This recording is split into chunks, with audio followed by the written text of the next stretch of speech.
must also point out, importantly, that I'm wearing my Cure disintegration t-shirt. I want it to be my lucky fishing t-shirt, but I don't have such a thing, and I haven't worn this enough. I caught enough fish while wearing it, but this could be the day. Yeah, let's see. I get that eel back out.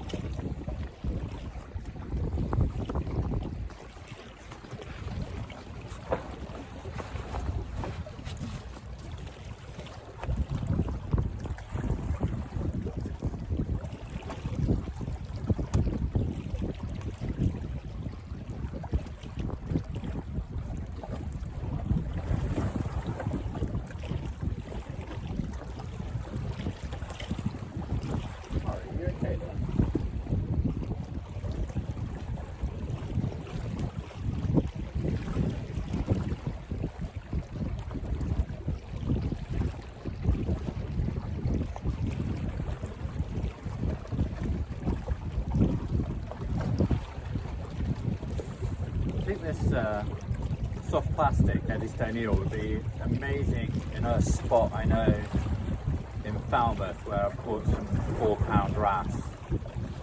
Just pulling it in through gaps in the rocks. Similar to this. But when did I catch them? I caught them in September, so more suitable time of year. And obviously in Cornwall the sea's going to be a lot warmer than up here in Scotland. But yeah, it's really nice. I'm going to buy a few more of these. And they're only like $3.99, you know, for a lure with, you know, the built-in jig head and hook and decent action. That's brilliant value, really. Yeah, I need to get some white and silvery and green colours. It's nice.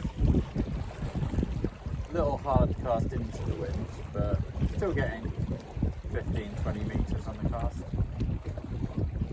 So what I may do is, I think I've fished this spot enough. Hold on a sec. I think. I'll show you on camera. That's a decent hook. I'm going to move up the coast, basically around up here, which is a bay covered in bladderwrack, but I think I can probably get a lure through that, and the water's an okay depth.